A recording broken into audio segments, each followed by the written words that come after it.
We're talking about how to net 6 figures on a deal, and It's we're one of my live favorite now. things to talk about. I got one right now that I'm about to put on the market that if it all goes well, I'll probably put like $1.20 profit in my pocket. Really? So yeah, we can get into that too. I mean, it hasn't closed or anything, but construction's almost done with it. Another flip? Yeah, it's a gut rehab, dude. That's a bear of a project, but it's definitely worth it because the market over in the Hudson Valley area of New York is like, dude, I've never seen anything like this in my life. So I don't know how long it's gonna last. You're cutting out a little bit, bro. But what was I gonna say? Out here in Fresno, it's pretty crazy, honestly. Dude. Yeah, San Diego's the same thing, dude. It's nuts here. I'll wait for you to bounce back in real quick. Wi-Fi's on. What was that, Greg? Can you hear me? Huh. Oh, interesting. You're really cutting out.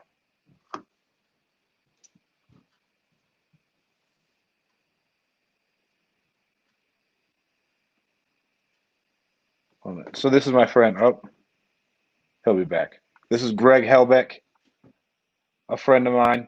I think he's my age, 25. He has been flipping houses forever, and he is a little bit farther than I am. He's another master salesman. And what else? He netted 6 figures on a deal last year. He just said it's about to net 120 on a deal this year. And he's going to go talk about kind of what he's done to become a lot better salesman. I don't know if you guys know who John Martinez is, but he has helped out John Martinez.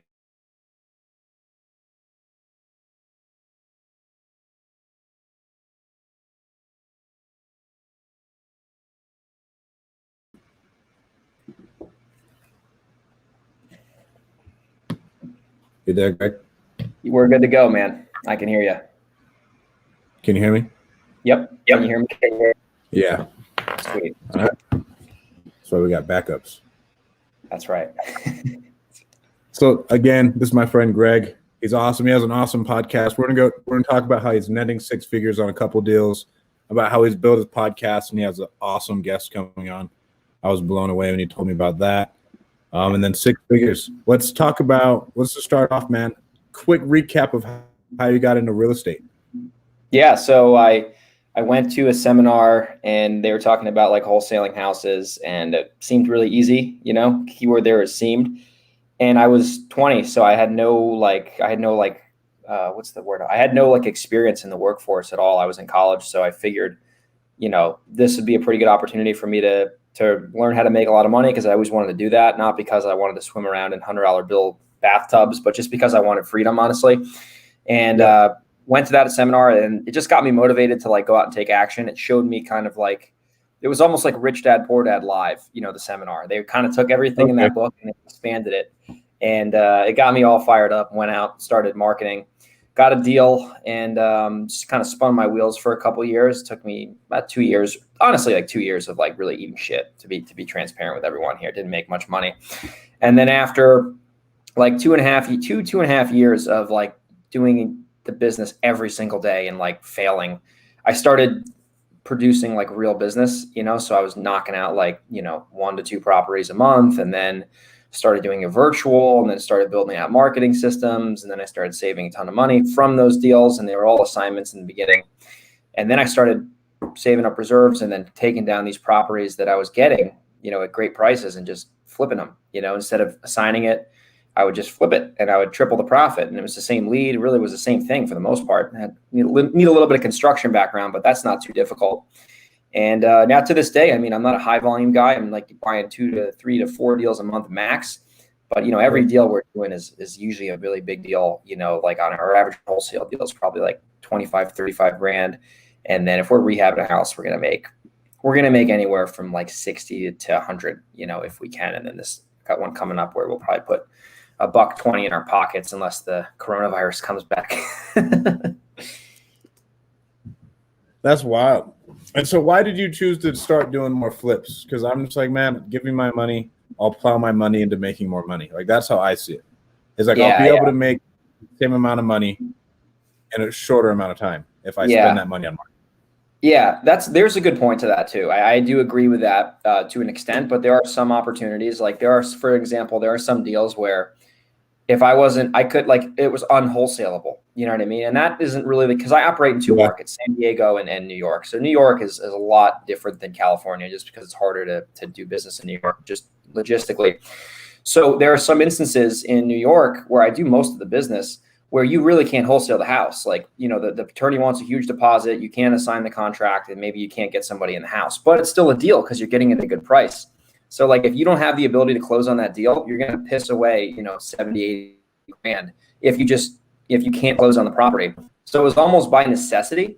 That was reason number one. And then reason number two was I've noticed that if you have a really good deal and the wholesale market is willing to pay X for it, and like you can sell it fast, let's say you put it out to your list and like people are begging you for that property, most likely if you put that thing on the market and you get the whole entire marketplace to see that property, you could probably get 25 to 35% more just to wholesale it. And then if you retail it, take it down and do a fix and flip, there is a whole construction side of the business, and I have a project manager who works with me, so I'm not involved in that really at all, but you can normally at that point probably make double or triple what you would have made wholesaling it sometimes. So I think it's just diverse. And a lot of the times it was because I couldn't wholesale the property because it was really hard to do, but the numbers still made sense. It forced me to renovate. And a lot of times too, we can get into this. I mean, when you're going to close on the property and you have the ability to do that, you have such more leverage in a negotiation with a seller. Like when I get on the phone with a seller now and I'm like, I know the area, like, I'm negotiating with such confidence because I guarantee them I'm buying the house. Like I know for a fact I'm the one closing. I know the numbers. I've done so many deals in that market. So you actually can get better deals if you can close because everything you're saying, like you're going to follow through on it. But with wholesaling, that's pretty much the case every time for me as well because my buyers are good or I can run it myself. Exactly. Yeah, with us, I mean, I think the biggest thing for most people when they first get into it is like the confidence to like actually lock it down. Like even now, like I will go into a deal hesitant. Like if it's like, I don't think I can find anybody to buy this. I don't want to buy it. To where if I could have got a price and maybe sent it out to one of my friends to sell it, it would get sold. But I'm just not confident enough in the price. That confidence is huge. Huge. I have people messaging me all the time saying like, oh, well, I had someone ask me for proof of funds, blah, blah, blah. Like that's all rapport. And like you come in like sheepish. If like you're just not like, hey, I'm here to buy your house. What do you want? Then you're really not going to get the money you want. So we got that. So why San Diego? Why are you still here for one? Why are you still here? California is ridiculous. I don't know. I mean, the weather is really nice. So I'll give California that. I think San Diego is a pretty nice city. There's not as much bullshit in San Diego versus LA and some other areas in California. So for now, I really like it, man. I think it's just a perfect city. I live right by the beach and I got a skateboard right next to me. I go cruising every day. And it's like the perfect lifestyle place. But to answer the market question, I'll be very transparent with the audience. I was a little reluctant to do business in San Diego because I heard, keyword there is heard, it was really hard and competitive. So I moved here 2 years ago and didn't start really buying property here until like the beginning of this year. I closed on my first deal. And I was scared, man. I was scared. I was like, I don't want to deal with all this competition. And I don't want to deal with all these sellers being savvy. And I was making a lot of money in New York and then at the time in Texas doing it virtual. And I was like, I don't really need to, and I knew deep down inside, like there's big spreads to be made here. Yeah. So I eventually just said, you know what, I'm going to just give this a crack. And I would dabble. So I would dabble in marketing in San Diego a little bit. Like every now and then I would go do some texting or something, or I'd call some vacant houses and I wouldn't put a good effort in, and I wouldn't want to have my VAs call because I didn't want them to get all defeated. And a couple months ago, I said, you know what, I'm going all in for 90 days on a marketing campaign. I'm going to do text messaging every single day for 90 days. I don't give a shit what's going on. I'm going to just commit to this. And dude, like we knocked out on that one campaign. We only got one deal from it because it is really competitive, but I made $40,000 assignment, sold the house in 2 hours, took 2 weeks. It was super simple. And I was like, oh my God, like what the hell? Like, why haven't I been doing this the whole time? So, and that was, I think from an assignment perspective, like pure assignment, not a double close, that was the biggest assignment I ever did.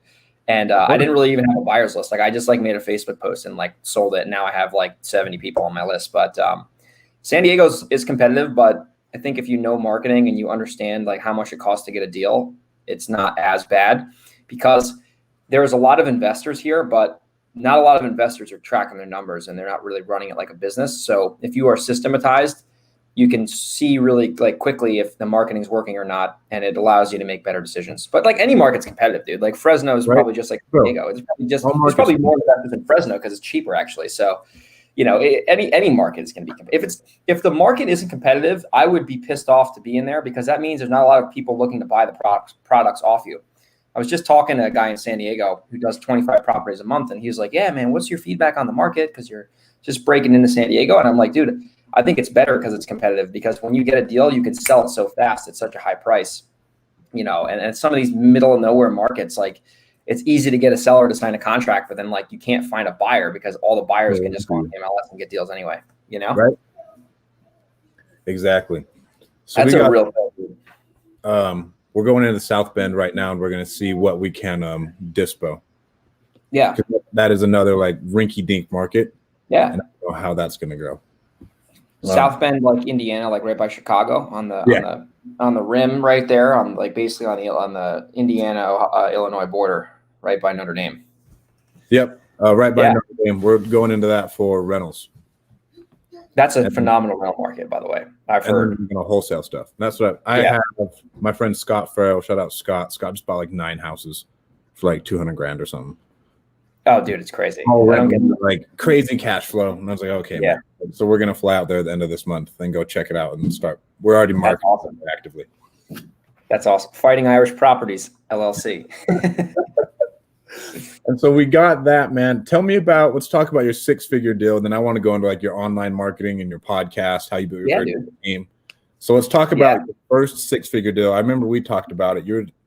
What made you say, you know what, I want to do bigger deals, and think, how can I do bigger deals? Yeah, dude. Inspiration too.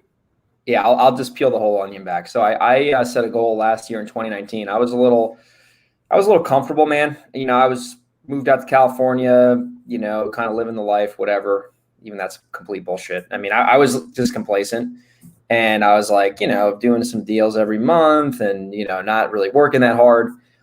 And I was just like, man, I'm kind of like stale right now. I got to set another, like, I remember before I moved to San Diego, I was so motivated to get the fuck out of New York. Mm-hmm. So like, I was just like pumped to get out of New York. And that was like my major definite purpose, as they say in Think and Grow Rich. And that's all my energy was directed towards getting out of New York. You know, I really like New York now, by the way. It's a great place to visit. So I'm like, I need to set a big ass goal. And I remember I did a bunch of deals that weren't 100. They were like, you know, they're like 80, 60, 50, 40, 73. And I'm like, why don't I just net $100,000 on a deal? Like, let me set that as a goal. Cause that's a goal that's reasonable. It's not like I'm trying to become, you know, Elon Musk next year and invent the next Tesla, but at the same time, it'll make me work and, you know, put a serious effort in. So I just basically set that as a goal. I'm like, I'm going to do this year. I think I gave myself like a date, a deadline date. And then I asked myself, like, all right, in order for me to do this, like, I need to play in a pond where the values are high, because it's really hard to do that if the value is less than like 250 or 300, because you basically have to get the house for free if you're doing a gut reno, which is hard to do. Trust me, I've tried to get houses for free. And, you know, so I went into this area in New York called Rockland County, and it's right north of New York City. And it's pretty tough to get deals there because the sellers are really savvy. The properties are expensive. It's just like San Diego kind of, but without that many investors. But I figured if I can get a deal in Rockland County, there's a better chance of me making a big spread because the values are higher. And honestly, my marketing plan was I went and I pulled a vacant house list on REWW Smart System and started calling vacant houses like manually myself. Like, and I was like, this is what I'm going to do. This is my system. And dude, I'm not kidding. I think like 3 or 4 weeks into it, I got this lead. This guy said, hey, that was my dad's house. I live in Jersey. House was vacant. So the list worked. And it wasn't a laydown. Like, it wasn't like one of these like, oh, let's bring the contract over. You know, you're going to get rich on this. Like, the guy was like, hey, I'm going to be in town in a couple of weeks. We can meet at the property and like, we'll figure out what's going on. And there's a lot of negotiation tips in here that I'll share that people should definitely, you know, remember. And I remember I flew back to New York to meet the guy because I was going there anyway for something. And I remember I was at this guy's house, and, you know, I'm just like, you know, the house needs work, but he's not that motivated. Like, he seems like a savvy guy. Like, he's probably going to list the house. Like, you know what I mean? Like, you always want to go into negotiations without like expectations or also get let down. And I remember I think we were outside or inside, and I was like, hey, Brian, what do you want to get for this property? And he's like, I remember I was willing to offer, like, I think my first bid was like 190 or 200, and the value was like 450 on the backside on the ARV. And I remember he said something ridiculous. I think he said 150, and I was like, wait a minute, what the hell? Like, that's weird. And then I was like, oh, you want 150 for the house? And instead of like jumping up and down and doing backflips, I was like, oh, all right, I'm like, I don't even know, Brian, like, if I could do 150, I don't know, but like, what, can you even make a decision today? Because like, that's the most important thing in sales is like, is a person going to sign? Like, who cares if they're going to say they want X for the property? It means nothing if they're not going to sign. And he's like, no, I can't make a decision today. I got all these things to think about. I got my girlfriend. She wants to check the value. So I never made him an offer. I'm like, oh, all right, that's fine. I'm like, well, let's do this. You're going to go back to Jersey. I'm going back to San Diego. I'll call you next week. You'll speak to your wife or girlfriend. I'll do some homework on my end, and we'll see what makes sense. I don't know. We'll see, Call the guy back. Week later, he's like, hey, Greg, I screwed up. I don't want 150 for it. That's way too low. I want 180 for the property. And I'm like, oh my God. And like my original offer was 90 or 190. And well, that was in my head. And I'm like, oh, okay. So I didn't jump on it again. I was like, oh, okay. I don't know, Brian, I got to talk to my construction guy. I said, if for some reason I can do 180 or maybe even higher, I'm like, can you make a decision? Is this something you want to do? And he's like, I will sign the contract if you sell it. So anyway, we did the deal at 185. And so the lesson there, I want to weave some sales lessons into the story. So the lesson there is, number one, find out what the seller wants. Because if you know what the seller wants, and then number two, they're willing to take action, it's so much easier to get deals. You don't have to do any like long drawn out sales process. You just negotiate and you see if they're serious. So anyway, so I got the property and closed on it with hard money. And I rehabbed it, but I didn't do a huge rehab because I didn't really need to. So I just got the property like financeable. So I got it to where a bank would loan on it because the condition was in, it wasn't financeable. And I think I put like 25 into it, and I didn't really I think I had to go back. There was a big issue with one of the deck, but I got that fixed. I remember that. Yeah, it was a disaster. But now I know how that works. I'm doing that on a property right now. But I sold it for $350, and I netted 1015 after all the hard money and broker fees and all. I made a bunch of mistakes on that deal too. I shouldn't have paid these agents all the money I should have paid them, but I shouldn't have paid them as much as I did. But it ended up making 115, and I'll never forget that feeling, dude, because it was like I set a goal, I came up with a plan, and then I hit the goal. I think like about a month after the deadline. And I was like, wow, like I can totally, like I'm capable of doing stuff like that. And it really fired me up. Yeah. And I knew that those deals were out there. So that's honestly the backstory on it. It was probably, I think besides getting my first deal, that was probably the coolest thing I've ever done, just because I was really specific and intentional, and I kind of followed through. And it was a cool experience, man. It was like making that much money in one chunk. Like I don't know, man. It's like weird. Cause I remember like a couple of years before that, I was super broke, and I was like, I had like a check for like 6 figures, like profit. And I was like, holy shit, this is insane. I don't know what to do with this. I bought a nice watch, you know what I mean? It was just, I'll be honest, What was your first purchase with it, bro? Dude, I put a lot, I save a lot of money. Like, so that's like something, I save a ton of dough. So like all the profit mostly from the deals, cause I have a low cost per deal cause of the marketing I do, but I save a lot of money. So I saved most of it, put some in the tax account, and I bought a Breitling watch. So that was my first purchase. I bought that shit, overnighted it from Brooklyn to San Diego. It was like wearing this thing like I was a rapper the next day. It was sick, dude. And then, I invested. I always invest back in the business, and I did that. And dude, it was just, and I went out to the Palm Springs for the weekend with my girlfriend. We went to the steakhouse and stayed at the Ritz and did the whole typical. It was worth it. It was a memorable experience because it didn't teach me like, oh, you gotta have nice shit or else you're not happy. That's false. But it showed me like work hard, persist, set a goal, and then reward yourself. And then that's like this big feedback loop. You know what I mean? So then I was like, oh, all right, this is cool, and I'm gonna do this again. So that was fun, man. I'll never forget that. I'll never forget that. That was a very memorable experience, man. Mm-hmm. One thing, was, for sure. If we go back to like the sales aspect, you put it back on your construction guy in the negotiation process. Yes, dude. Always need to do. It's never on you. It's always on a third party. It's always on a third party. You have to, dude. Ever negotiating with others. Oh, dude. Even with tenants now, dude. I got a rental, and it's the same thing. You when they know you're the owner, and unfortunately my tenants know I'm the owner, so I'm kind of screwed now, but it's always the higher authority, man. You just made a great point. The higher authority, because then it's like you're on the same side as them, you know, and you're fighting to try to get, oh, the construction guy's such a jerk, or my lender's an ass, or you know what I mean? Like, oh, my partner's a bully. And you have to be like that, or else they've, you know what I mean? It's just psychology. It's human behavior. Exactly. That's a big deal.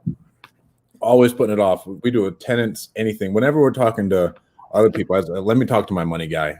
He's super cheap. I don't know if I can work. Let me talk to our finance department. Something when you guys are negotiating with people, and that is huge because you never want to be on you because you don't want to be the asshole. You can blame someone else, be on their side, and it works completely in their favor. 100%, dude. 100%. And the big negotiating lesson for people like on that story I shared was you need to like. I think a lot of people get hung up when they're talking to a seller like on the price. Like that's important, obviously, but the most important thing is like if you got X, if you got price, like what happens next? Like what are you gonna like? Can you make a decision? You know, and I see so many investors, they get steamrolled by sellers because they'll like offer them a price, they'll say I got to think about it, and then they're just like chasing them. And I'm just like, and that happens to me sometimes, to be honest. Let's like you can't be perfect. Everyone. Yeah, you got to get clear on the seller's decision-making ability and then always have a clear next step, right? And like, there's always got to be a next step on that sales cycle because if there's not, you're going to be just spinning your wheels. And a lot of people are also scared to like move on to another seller. Like they like hold on to these leads. Like they're like, oh my God.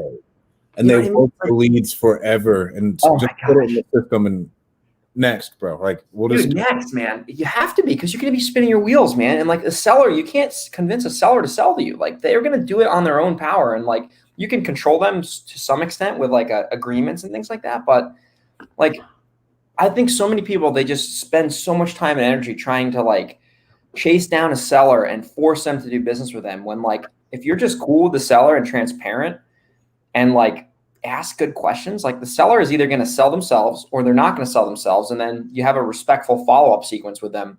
And it's not like you're a used car salesman chasing them down the road. You know what I mean? You're just like, hey, okay, it sounds like you can't make a decision today, Strat. I totally get it.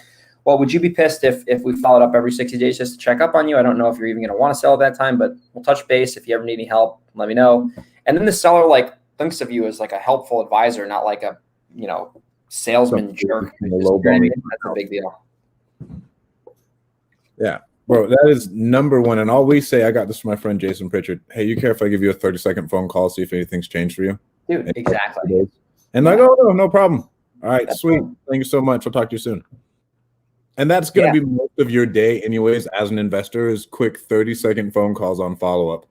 And then you have your hot leads that you're working on. That's it. That's it. And it's like those crappy leads, like, you know, everyone's like, they get pissed. I think the problem now in this business where there's so many marketing channels out there and there's all these softwares and stuff, and I'm a believer in a lot of them, but they're like, they think one marketing channel is going to have all these motivated sellers, and it's not true. Like most leads are horrible, but that's okay. Because if every lead was good, there'd be no value in the business. So like, you know what I mean? Like most leads, I've gotten leads from trash. They're trash, dude. I've gotten leads from like, I think every single channel except for TV and radio, which I might consider soon. And like, dude, most leads are terrible. Google leads and texting leads and mailing leads, but it doesn't matter because all you need is one to make a whole campaign successful. And that's where investors get screwed, dude. They go out, they spend money on mail, they get 30 phone calls, and 15 of those phone calls, the sellers tell them to stop mailing them. And then 15 leads, they're all not motivated. But if you just get one lead out of the 15 or maybe the 16th lead or whatever, you're chilling. To do a deal with you, dude, you're good, man. Like they don't think like that. They're just like, oh my God, no one's interested. This business is a scam. The guru sucks. And then they throw it out. And it's like, what are you doing, man? Like, that's not how it works, man. Most leads are crap. That's the way it works in the real world. Yeah, most of them are crap. And like, bro, I own a call center. Like you're gonna get someone who may be interested in selling to have some type of motivation. You got to talk to them, hash it out, and then just keep on pushing. Like, and then you monetize whatever you can. Well, with the call center, and exactly, you're just racking the shotgun. You're just they're raising their hands. That's it. I'd consider an offer. That's it. That's a lead. I'd consider an offer, right? Whether it's $10 or $10 million, it's an offer, right? You know, they'll entertain big it. Deal, man. And I don't think a lot of people get that. Where'd you get this deal from? Was it texting? So yeah, well, it is technically texting because I personally texted the guy on my cell phone, but it was like it was a targeted skid tracing campaign where like these were vague homes in Rockland, and it was like an inherited scenario. So like they were kind of cross mingled. But so generally, I would say it was texting, but it wasn't a mass text where like the guy was like, oh, you know what I mean? I texted 50,000 people. I just personally said, hey, Brian, this is Greg. I noticed you own 5 Orchard Lane. Would you ever consider selling? And like that's the message I send for the most part. And here's the thing. Like I could not control what that guy said to me. He could have very well said, Greg, go play in traffic, right? But the timing was there. He's like, oh, Greg, you know what? That was my parents' house. I'd consider an offer. The seller sold himself. I didn't sell, right? Like most investors, they try to focus on things they have no control over, like the seller's interest in selling. It's like, what? It's timing, dude. Like all the deals I do, it's timing. Oh, they got my postcard at the right time. They got my text, like in San Diego, like that market's insane here. And like seller got my text. Yeah, I want to sell for 300 grand. I knew the market. Okay, let's do it. 340 wholesale fee. You know, that's it. It's like, it's timing.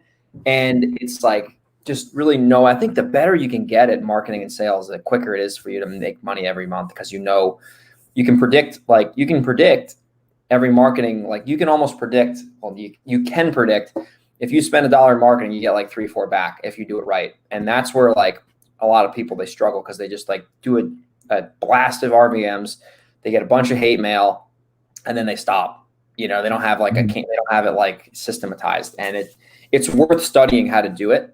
Because once you know how to do it and you know your numbers, you're just going to be so much more confident in spending money in marketing, hiring, call center, mailing, whatever. But you know it's going to come back. But if you don't know it's going to come back, you don't want to spend the money. You know what I mean? It's like human nature. It's scary too, especially when you're like, oh, dude, I still get sometimes. Oh, it is. The thing everyone's always like market or wholesaling isn't investing, and like that could be true technically if you're just assigning, but you really are investing in marketing. And marketing is the most risky investment because there's no collateral.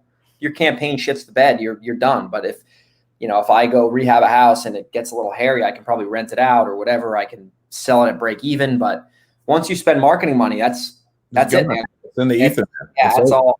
Yeah. People don't realize that. So like when you're asking for a $40,000 assignment fee, like your buyers shouldn't be giving you pushback. Like if your buyers are ever giving you pushback over an assignment fee, get a new buyer. You know, you're not. Thank you, bro. Tell them to go. You're not dealing with the right people. You know, they should be honored to do business with you. It should be an honor for them to earn the right to buy a property off you.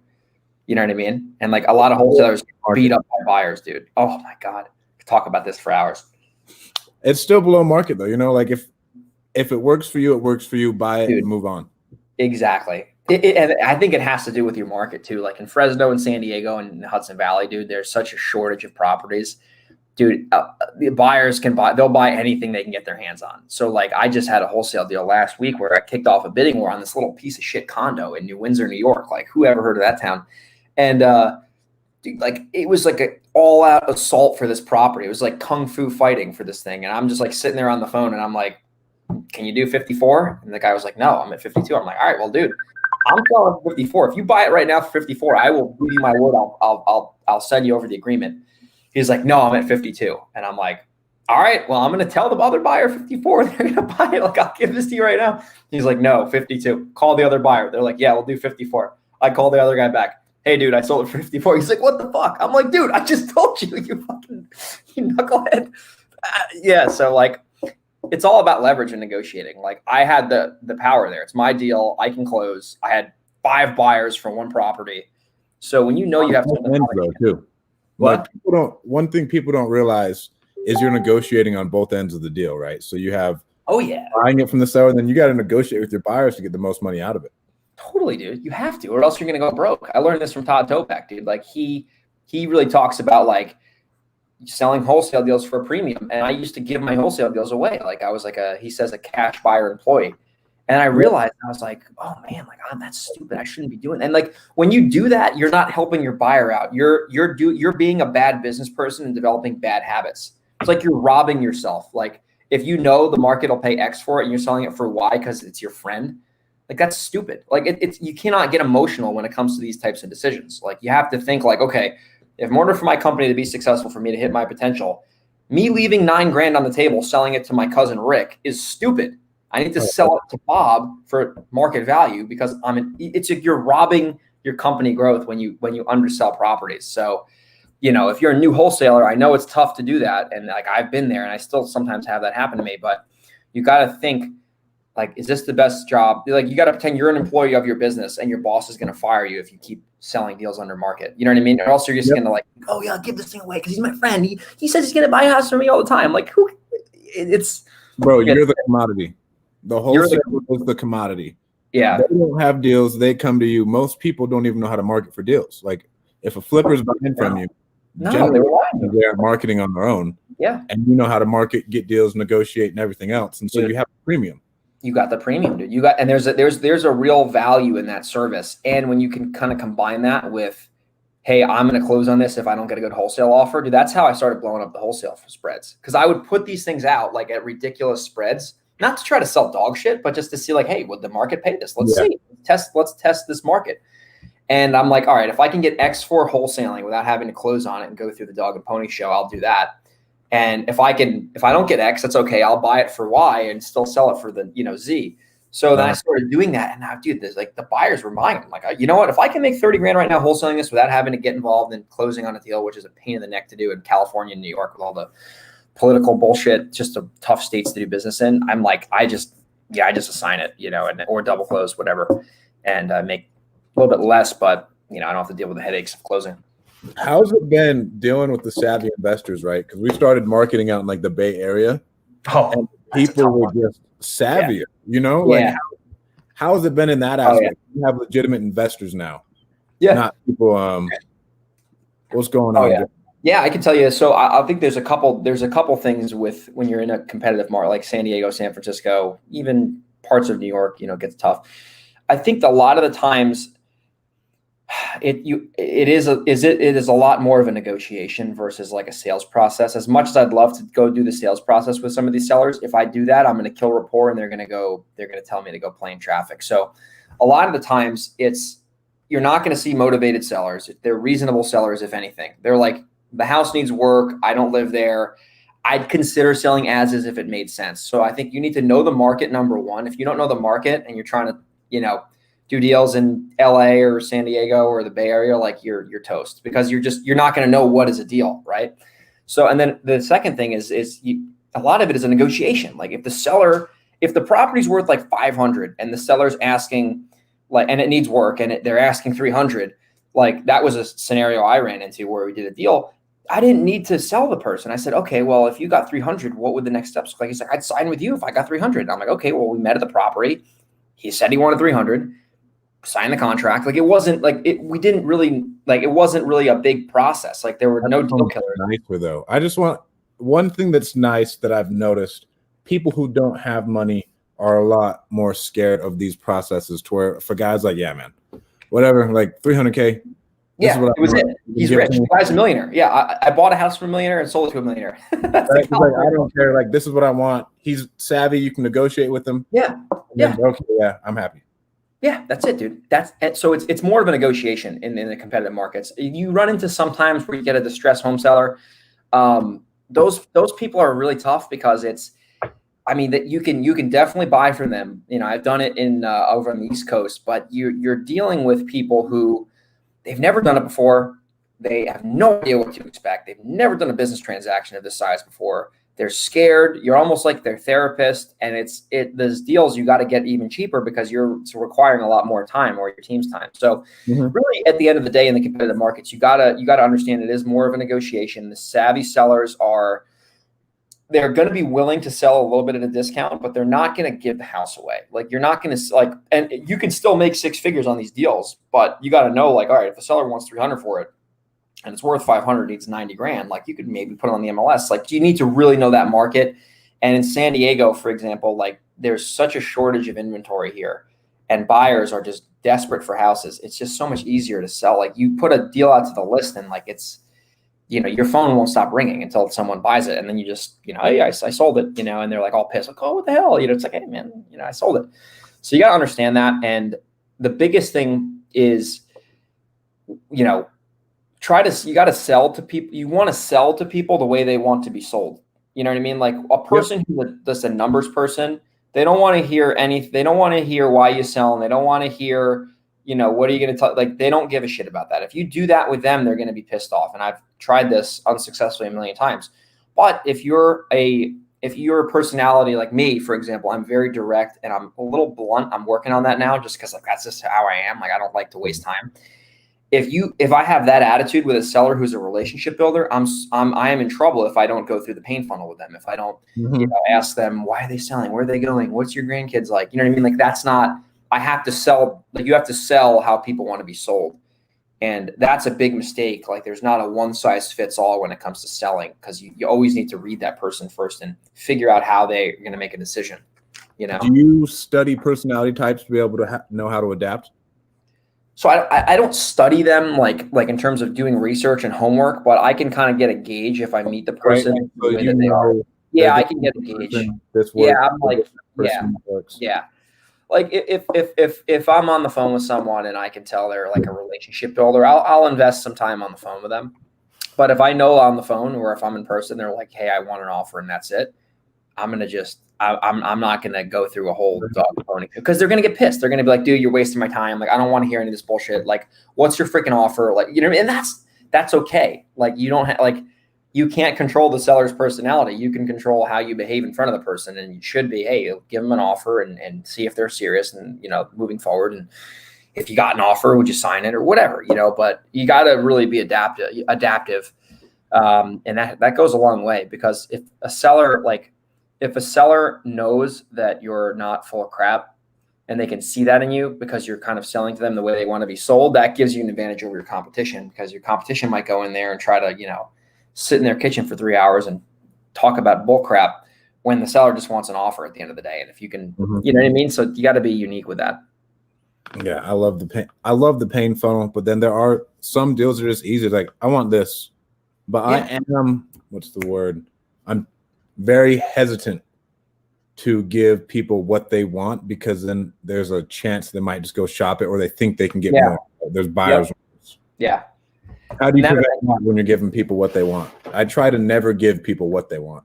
I try and make it a battle no matter what. Yeah, no, for sure. And that's important, because then they're like, oh man, if he already offered me this, what could I get from someone else, you know? But I always say like, hey, like if you got that price, like what is it? Like what would the next step look like? And if they tell me they would sign at that price, and I can like kind of stress test that 3 times, and I'll say, all right, like, you know, if you say this, I'll pay $300 if you're willing to sign the agreement. You know what I mean? If that's something you're open to doing. And then like, they're like, yeah, no, let's do it. Like I've had so many properties where like that was the negotiation. They wanted a price. They were not like desperate, but like, they're like, yeah, we want 70 grand for the house. I'm like, all right, well, if you got 70 grand, what would the next step? Oh, well, what do we do? We sign the contract. And like some sellers like that, they're that easy to do. And then other ones, it's not that. I mean, so it's like every seller is going to be different. And, you know, a lot of it is just experience. Like sales training is awesome. And I recommend everyone, you know, go through some sort of sales training, but you're not going to learn until you really get into the trenches with people and talk to them and make offers and understand, you know, objections and why they didn't sell to you. And, you know, cause that's really where you're going to do most of your learning, is like actually going out there and talking to people and making offers. I think the easiest way to close someone's what happens next. Like you don't need to go through a ton of sales training. If you get X, what happens next? Yeah. That's like the most important thing. And I'd be like, I don't know. Yeah. You got your price. What would you do? I mean, that, you know what I mean? Because you're just bypassing all the BS and saying, like, getting them to make a decision. Like, really, sales is just like getting someone clear on a decision they have to make, and letting them make that decision on their own. That's basically it. You know, there's so many things you can talk about, but at the end of the day, you just get the person you're in a conversation with. Like, hopefully, they're qualified. If they're not qualified, you're wasting your time. We could talk about that too if you want, but. You know, if the seller is qualified and they have a problem you could solve, and I like to use I just was training my guy yesterday, the 4 pillars of motivation: time frame, condition, price, and I think the reason for selling. I think those are the 4. Motivation, time frame, property condition, and asking price. Asking price. Yeah. That's my whole script, dude. My script. I don't have this long script. I don't have this, and it's just like, dude, what's the condition? Why are they selling? What's their timeline and what's their price? That's it. And like, I was training him, and then he's like, dude, it's that simple. I'm like, yeah, it's that simple, man. Like, what do you know? You know, you got to just, you know, you're going to get so many calls. Like, you can't spend an hour on the phone with like every seller. You're going to be freaking going crazy. You know, like I just qualified a seller this morning, man. I was on the phone with her for 6 minutes, and I'm like, she called, she was all pissed off. how'd you get my number? How did you know? And I'm like, listen, did you even want to sell this before you got my card? Like I'm talking to her like I upset her. Did you even want to sell this? And she's like, no, I didn't. I'm like, all right, well, if you were ever going to sell it, what price would you want to get? And she's like, 500,000. Property's worth 200. I'm like, hey, appreciate you calling up, but I can't solve your problem, unfortunately. I wish you the best of luck. If you ever need my help, you know my number. End the phone call. Like, you're wasting your time. Lead's done. And then for us, like any lead that's like that, whatever, put them in it. Have someone cold call every 6 months. That's it, dude. That's it. That's all you do. Follow up with them. Let's go into you pivoting into online marketing, because that's something that we're strongly pivoting into, at least in my businesses. It's why'd you do it, cash flow wise and everything else, because online marketing is an untapped thing. Now you can say like you're a business owner, an entrepreneur, to where it makes sense, to where a lot of people, when they're trying to get into wholesale, they're working a 9 to 5. We're not looking at like other possibilities, cash flow and everything else. Yeah, man, for sure. So I started a podcast like a year and a half ago, and I just kind of did that out of that. I built a good network up, and I just figured if I interview some people that I know and bring those conversations to the marketplace, people could get value from it. And it gave me, like, honestly, the podcasting is more of a networking tool for anything for me. I just connect with a lot of guys, add value to them, they add value to me. It's cool. So that's why I started the podcast. I had no real like intention behind it, like besides that. And then earlier this year, the whole coronavirus thing like happened, and everyone was locked down, and like the world was ending, and I had a lot of time on my hands. The business was doing pretty well, and I was like, you know what? Let me just take a stab at this online marketing thing. So I came up with an offer, a productivity offer, which is the reason I did that is because I had a lot of people like reach out to me on Instagram, like, hey man, your schedule looks crazy. Like, how do you structure your days? How do you do all this stuff? And like, I'm not a whiz kid with the stuff, but I'm just like, let me just document what I do and see what, maybe someone will buy it. You know what I mean? Like, I really wasn't like, I was like, I need to sell these or else I'm screwed. I can't pay the electric bill. Like, I'm going to just try this out. So I created a little course. It was a lot more work than I thought. Launched it, sold a little bit of it. I just sold a bit of it. It wasn't like a smashing, like jaw-dropping, Rolls Royce buying success, but it was profitable for sure. It sold, and I made some money and helped some people, more importantly. So that was my first offer on the online space. And to be transparent with you, I'm still selling most of those courses through organic social media, podcast. Yep. I jumped into paid ads, dude, and got freaking blasted, bro. It was a disaster. And like, I know marketing pretty well, and dude, I got roasted online. I got just the cost per lead, like everything was a total disaster. So I stopped the online ads, like the paid ads for that. And I'm tweaking my offer now, where I'm going to probably do more of a real estate product and then add the productivity course as a bonus. Yep. But anyway, that's kind of my experience in it. The podcast is doing really well now because I've just always tried to get better guests on there and bring a lot of unique perspectives. Like, I get a lot of my entrepreneur friends like you, and then I get people who are not in real estate, and I get people who like reach out to me out of the blue who I don't know from Adam, and they present a pretty good case, and I bring them on the show. So I try to make it really like almost like not as formal and structured as other ones, not because they're bad, but like, I'm just like, well, if I can bring this guy on the show, like, what questions would the audience want to hear from like them that they'd be like, oh, that was a really good question. I'm glad he asked that. So I try to do that to the best of my ability. And it's been awesome, dude. It's been a lot of fun. I don't really spend a lot of time on the online market. I mean, my VA does most of like the maintenance on that thing. Like, she kind of like puts it all together. I just do the recordings, and that's basically it. And it's been a really cool journey, man. I've learned a lot from the people on my show, and it's been really fun. And I think the biggest thing I've learned so far is that buying and selling properties and then selling information are so different. Like, that business of the information is so much work and effort, and people don't think it is. Like, they always bash gurus. Oh, all he does is sell courses. He doesn't do deals, blah, blah, blah. Like, that's a hard business. Like, it's a lot of business, bro. It's a lot of work that goes into it. And then it's so much work. Yeah, it's so much work, and it's a lot of effort. So I respect a lot of coaches who may not do like crazy real estate business. Like, there's nothing wrong with doing a couple deals here or there, having a big coaching business if you're genuinely helping people. Like, there's nothing wrong with that. And I understand now that business is so difficult, and there's like so many things that go into it with content and things like that. And then I know a lot of real estate guys who like, can't even find them on Instagram if you wanted to, because they're just doing deals, Right. there's a big segment there. And that's like the renovation business, man. That business is like a whole nother world compared to wholesaling. It's a completely different business. So I think kind of balancing those businesses it's not easy to do. You have to really structure your time and your team's time accordingly. So you're not, you're looking at like, what's the 20% of activities making me 80% of the revenue, and you still keep the foot on the gas there. And then if you want to do something on the side, you got to be really strategic with it, just so it doesn't take up all your time. And now you're putting all your time into something with no ROI. And then it's like, you gotta be smart about it. So I'm big on like, I allocate this much time during the week for the info business. I allocate this much time during the week for the real estate business. And the genuine goal is to be helpful on the interviews, and Instagram. I put out some content on there when I can, and hopefully it helps people. That's where I buy my books. Am I right? Let me go to Greg's book reviews. I'm done with this one. Which one do I want to go to? And you've been doing that for like 2 years, right? Dude, I've been doing it for longer than 2 years now. That just came that honestly one day I've always been a big reader. I probably knock out 1 to 2 books a week if you count Audible. And I'm like, let me just like, go on the internet and tell people, hey, I read this book last week. This is the nugget I got, and maybe check it out and see if it helps you. And I've had so many people, I thought no one would watch them. And I get people all the time who I've never met. They have no idea who I am. I have no idea who they are.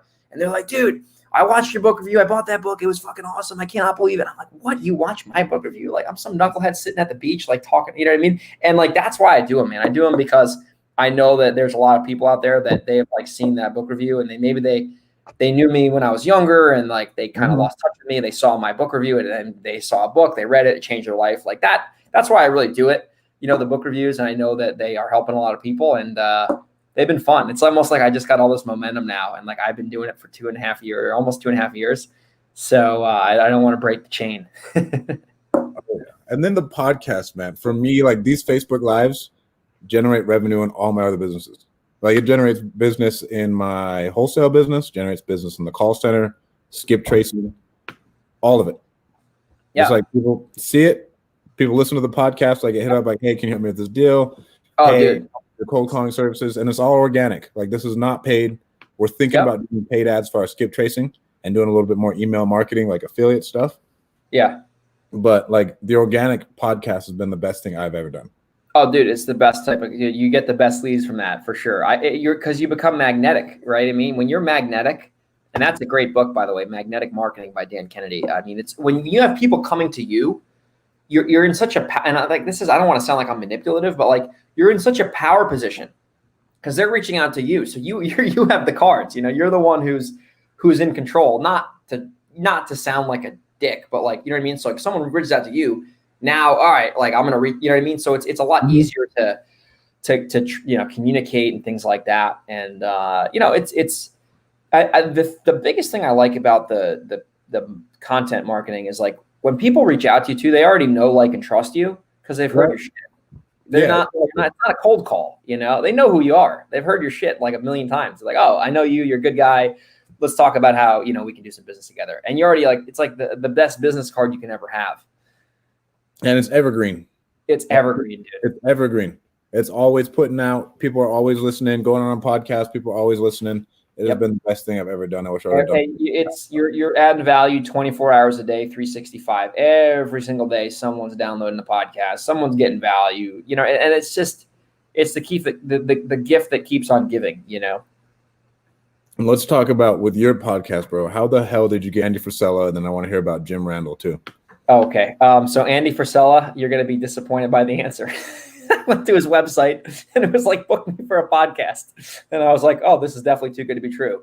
And it was like a little, like, maybe half-page application. And I was like, let me just see if this works. So it was like, tell me about your podcast, blah, blah, blah. And then like 3 weeks later, his assistant was like, hey, I saw you filled out Andy's form here. It looks like he'd be a great fit. He'd be happy to come on. When do you want to do the show? And I was like, oh, shit. So that's how I got Andy Frisella on my show. It wasn't hard. It really wasn't. I mean, if you go on his website right now, there's a big red banner that says, book me for your podcast. That was it. I wish I could say like I flew to St. Louis with a ski mask on and, I had a bunch of cocaine with me and, I'm just kidding. And then Jim Randall, I read his book and I read his book And I did a deal. Like I read his book. His first chapter was talking about like having contingencies and contracts. And in New York, you can't really do that. So like I was like, oh, shit. Yeah, you don't really have that in New York. You have to do it all before you go into contract. So basically in New York, when you go into contract, you're hard. Like it's like you're going in there like full steam ahead. So I'm like, oh shit, that's a good idea. I got to do this. I had this shaky deal and I locked it up with a contingency and like we wholesaled it for a bunch of money. And I was like, oh my God, I fucking read this book and I just made money from it. Oh my, and then I kept doing that and I did a bunch of deals and it was all from this guy's book. And I'm like, and he's a commercial guy, but I was doing it all in residential, adding value and doing all these things he was talking about. And I called his office and I'm like, hey Jim, you don't know me from Adam. I read your book, made a fortune from it.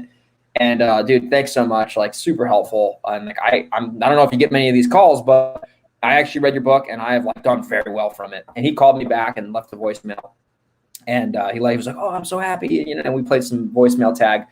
And then eventually we got on the phone. We got on like a call for 10 minutes and we just kind of chat the shit. And I said, hey, would you ever come on my show? And he's like, yeah, I'd love to. And that was it. I asked him and he came on and it was awesome. The guy's like, no one really knows about him, but if you like, he's probably like the most successful guy I've ever had on my podcast. And, cause like, he's like a 73-year-old dude who's been buying properties for 50 years, but you work most from guys like that who are like kind of under the radar. But big properties though, like doing big boy deals. Dude, these are like 20, 30, $40 million deals. This is not a SFR in Fresno Metro. This is a $50 million office building where like, if you sell that thing at a profit, you're going to make 10 million. Like he's made $10 million spreads on deals like back in the 80s. And back in the 80s, $10 million is like 20 million. Back in the 80s. Dude, that's serious. Like that's serious wealth. That's a big deal. So yeah, that's how I got him on the show. And I don't even like reach out too often. You know what I mean? Like I get a lot of people, like I just kind of like do it strategically. And a lot of the show is like people I know, and then I get people reach out to me, and then like sometimes I'll go and reach out to someone. Like I got Dave Meltzer on the show. He was easy to get. A lot of these guys aren't that hard to get because they want to give back. They want to get out. Yeah, and it's good for them. It's good for their brand. Like one of my buddies, Chris Arnold. I mean, he has a program called REI Radio, and it's with Wholesaling Inc. And he said his best traffic that he gets clients for is when he's a guest on people's podcasts. Without a doubt. Like, it's really, it's great marketing for the guests. And then for the listeners, it's great value because it's like you're getting to hear a conversation where like if Strat and I were having coffee together, like we'd have the same conversation and now everyone gets to hear it themselves and get value from it. Without a doubt, dude. What else do I want to cover with you? So, go over how you got good at sales too. Oh, yeah. Because we haven't talked about it. You're a legit salesman. Do you still coach for John? A little bit, like barely. Like I almost like don't do it anymore because I'm so busy with deals. But like once in a while, I'll make an exception and take someone on. But and I'm not doing this for fake scarcity. I'm being authentic. So once in a while, I will do it. I have one I'm working with right now. But basically, the way I got good was I joined John's training like a billion years ago when he got started. So I got really like direct access to him because like it wasn't that popular. And I really just started participating in the trainings because everyone was like scared to like unmute themselves. And I was like, shit, I already invested all this money in this training. I'm going to like get the most out of it. So I did that. That helped. Built a relationship with John. And then I would study sales for an hour a day. I still do like that, like probably a third of the month I'll spend an hour a day on sales. Like I'm reading the negotiating book now, sharpening the saw. So I still do that. And then so besides those two things, I started recording my sales calls and then I would listen to them. Like myself, like me listening to myself, it was terrible. Like, especially back when I started, it was like dreadful. Bro, it hurts. Dude, it was so bad. It was so bad. So I did that like crazy. And that's how I really learned a lot. And then the icing on the cake was where I became a sales guy, quote unquote sales guru, whatever you want to say. I don't really like that word, but I took those recordings I already had on my phone and I would break them down and I would coach myself. And I put them on Facebook and everyone like heard them. And like people were like, holy shit, this guy is putting his own recordings on the internet. And I'm like, to me, I'm like, I don't know, it's just already on my phone. Like what good is it going to do me? Like there's all these people. So then like that got all of this attention and John was like, dude, like we got to do something together. And like, I got all these clients, they want to train one-on-one. I don't want to train them. Like, what if you take the leads and just give me a cut? I don't know. And I'm like, so that's how we ended up doing it. But that's pretty much how I started. But like that was like a 2-year process. Like I didn't just wake up one day and start selling. Like, and I still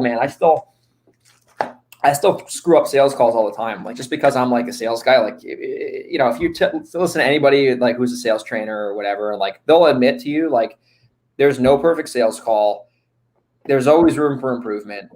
And, you know, if you have that mindset that there's no perfect sales call and every call can get better, you'll get really good at sales because you start to look at it as a science, not really like this big guessing game. It's like, okay, prospect qualify, why are they selling, you know, et cetera. So yeah, that's pretty much the backstory on that.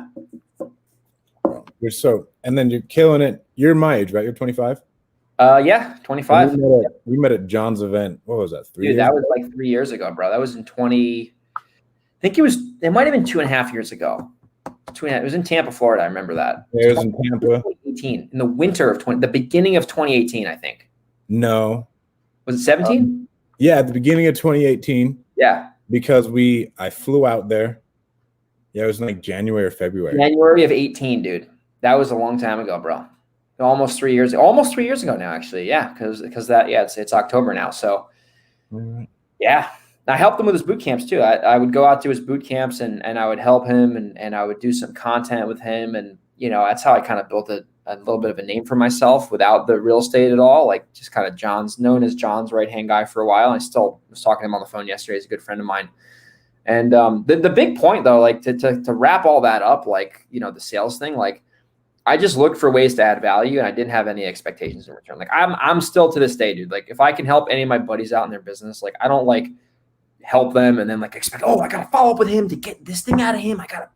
I just genuinely want to be helpful. And like, I really mean that sincerely. Like, I'm not like one of these guys who's going out and trying to go tit for tat and any of that bullshit. You know what I mean? I'm genuinely out there looking to add value. And if you have that mindset, you can't help to be successful because you got to receive when you give, not because someone owes you something, but that's just the way the world works. And if you have that mindset, you'll be fine for sure. All right. And where do you see yourself in a year and in 5 years? Like, what are your goals? So in a year, I got to be netting 7 figures, like personally. I'm like really like bent over that goal. Like I'm just like chomping at the bit to hit that. So it's going to be hard to do. I mean, I have a decent amount of overhead now, but netting 7 figures on the active income side. On the passive income side, you know, I just started getting rentals as of a couple of weeks ago. And, you know, within a year from now, I want like 300 to 500K of like legitimate equity in my rentals, not all these doors and all this, like 300 to 500K of real equity to my net worth.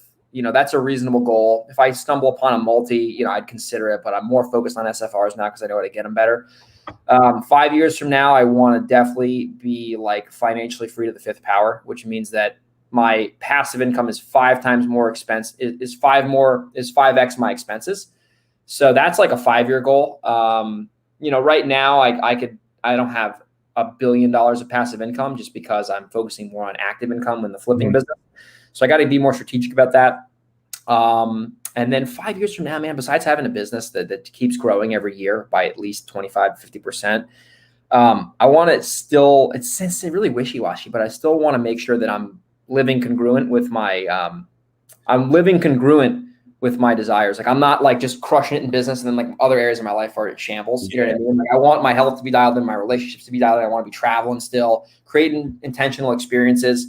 Because I've learned the hard way, like, dude, I moved to California and made a few $100,000 a couple of years ago. And I was miserable, dude. I had some money in the bank and I could technically do what I wanted, but I had no relationships. I wasn't really motivated. And I learned that you can make a lot of money and it's fun. And I still encourage everyone doing it. But if you're not living congruent with other things in your life, you're going to be like deep down inside, you're going to feel a little weird. And the more money you make won't fix that. So you got to like address that right away. I always tell everyone, like, I can make all the money in the world. But like I'm in Utah right now. We've been here for like a week and a half. Yeah. Like I'm out here with family. Like I make money so I can spend time with people I want to be with and like create new memories from me and my family. Sure. Yep. That's the whole reason. Like I want to build my business so I can travel, spend time with my family, go spend months at a time places. Dude, and enjoy it. Exactly. Family, provide experiences. Dude, that's why I do it. 100%, dude. And that's a big deal because I still set business goals and I hit them and I fail all the time too. But, you know, because it's almost like, dude, once you like hit like some business goals, you kind of know the system to do it. It's just like marketing and you know, learning from people. But like once I'm netting 7 figures, like I'll still have problems. You'll still have problems. You still have problems, bro. You're generally not going to get that much happier once you can pay your bills and you're not broke. So like you got to learn to like the almost like the routine in the day to day, because that's your whole life in your career. And then the way to offset for that, at least for me, is I always create opportunities where I'm doing something different. I'm traveling, I'm checking something out. I'm going to see a group at a mastermind. I'm going on a vacation. I always have these little things I'm looking forward to and those experiences that I'm intentional about. And that you got to be like that, or else you'll be like depressed and be rich. You know what I mean? You got to be like that or else you're screwed. All right, man. Where can people find out about you? And you have any promo codes you want to shout out? Anything? Yeah, man. You want to check me out? I'd say social media is the best way to do it. Go to Instagram, Grego_37. I'm putting out, stuff out there usually every day. That's the best way to get in touch with me. If you want to like message me on there, if we're not like following each other, I might not see it for a few days, but I'll get to it eventually and I'll respond. That's probably the best way to do it. I'd say check that out. Check the podcast now, Pave the Way Podcast. I did an episode with Stratton a couple months ago, so check that one out first. And then there's 102 others or 101 others that you can check out as well. And I appreciate you having me on today, man. That was a lot of fun. That's awesome. Yeah, man. And if you guys were looking for cold callers, go to callmagicians.com. We have the best cold callers in the game. And follow me on Instagram @StratDaddy. Thank you guys so much for tuning in. Thanks, Greg. Thanks for having me.